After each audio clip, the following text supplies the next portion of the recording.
Hello everybody and welcome back to Fluffy Tarantulas. Today is a video I'm very much looking forward to, which is introducing all of my tarantulas, but of course I do have quite a few, so I will be breaking it up into multiple videos just so I can really get a good, explanation of all of them, how I got them, a little bit about these tarantulas, and more importantly, if I recommend them or not. So I'm so excited to get started, so let's just jump right in. Now, for the first tarantula I'm going to introduce, I decided to pick the one that began my entire hobby. I feel it's only natural for her to get the spotlight, so let's meet my first ever tarantula. Are you ready to meet her? She is a Arizona blonde tarantula, and she is the sweetest little thing. Meet Princess, my very first tarantula, the one who snowballed me into the entire hobby. Now, here is her enclosure.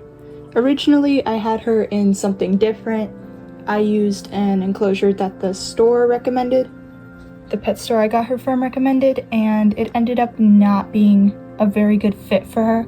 It had a mesh lid, and I'll show you a reason why later, that I hate mesh and I will always advocate against mesh lids for tarantulas.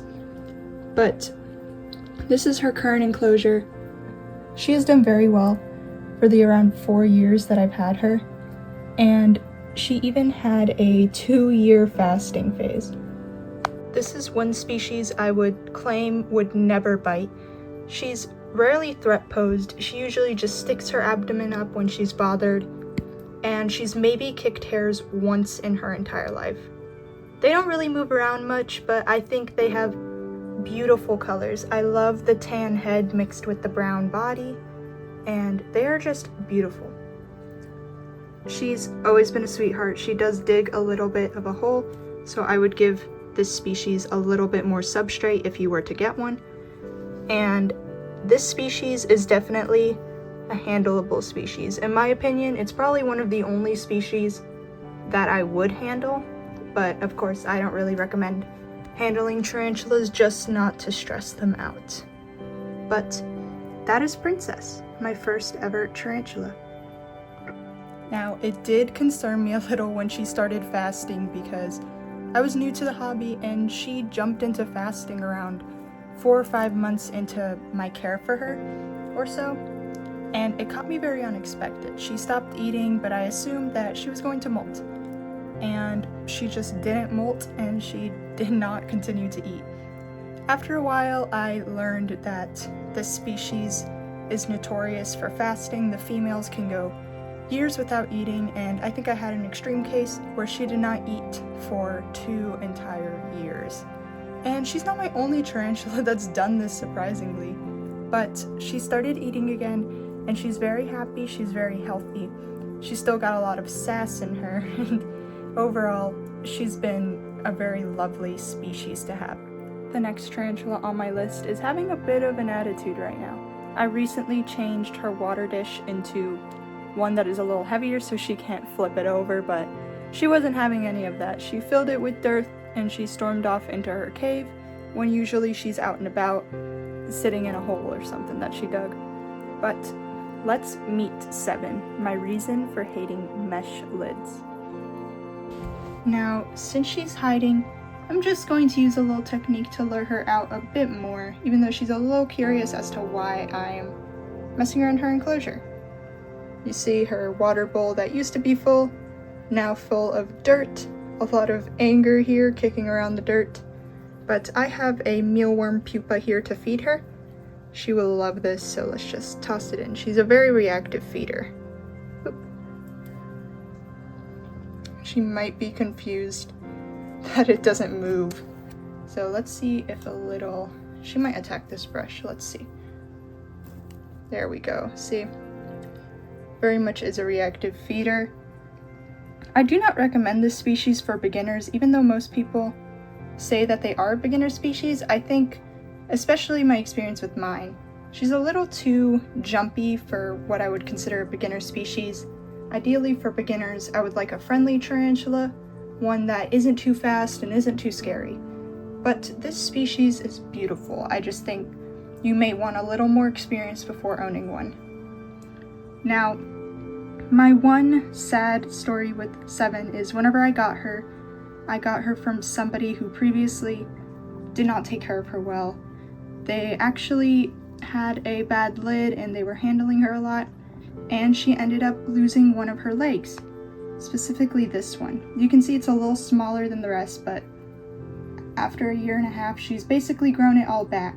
I'm very thankful that she's made a good recovery, but it's very important to just make sure you're giving your animals the best care and not taking in an animal that you don't really know what you're doing, or if you just want to use the tarantula for props. I really don't support buying a tarantula just so you can take some photos or such with it. They are living creatures. They are prone to things. They do have feelings, so I'm just very glad that Seven is doing very well now, and I hope that she enjoys this pupa once it decides to wiggle and she knows it's there. My next tarantula is the first tarantula I raised from being a little itty bitty baby, so I'm a little bit attached, but I did have a little bit of a qualm whenever I was growing him up. I was told that he was a Mexican red rump tarantula sling, but he ended up being a curly hair. It became evident once I had him for about 4 months that he was not looking like a red rump when he was growing up. So I still love him the same, but now I have 2 curly hairs. Red is almost a full adult. I'll show you my other curly hair in a moment and you can see the size difference between them. These curly hairs can get quite big. Here's a good look at Red's enclosure. I really love Red. I'm super attached to him since he was my first baby, and he's grown up so fast. You can see he's quite large now.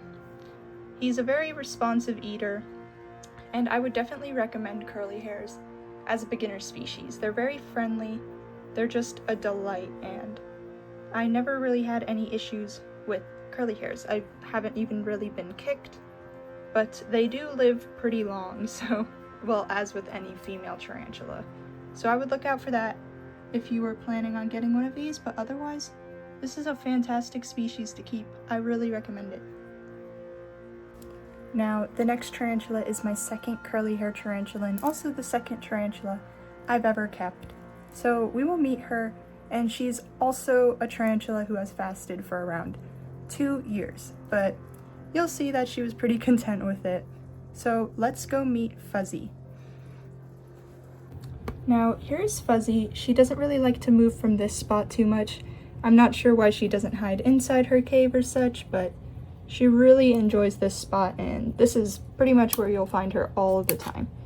She is about that big, so comparing to Red, there's a pretty sizable difference. She is a mature female, and I got her as an adult, and she's been with me for around 4 years too. I got her a month after I bought Princess, and she is also a joy to keep. She's very low maintenance, but she also does not move around a lot, so if you're hoping for a tarantula that does something, this might not be for you. She loves to stay in this one spot. She's very chill, and that's pretty much it for her. She's super cute, she's super sweet, and I do recommend this species of tarantulas for beginners. Now last, but definitely not least, is the Goliath bird-eating tarantula I have. He is my largest tarantula, and don't worry, this is just one of his molts. I love him so much. He's been such a joy.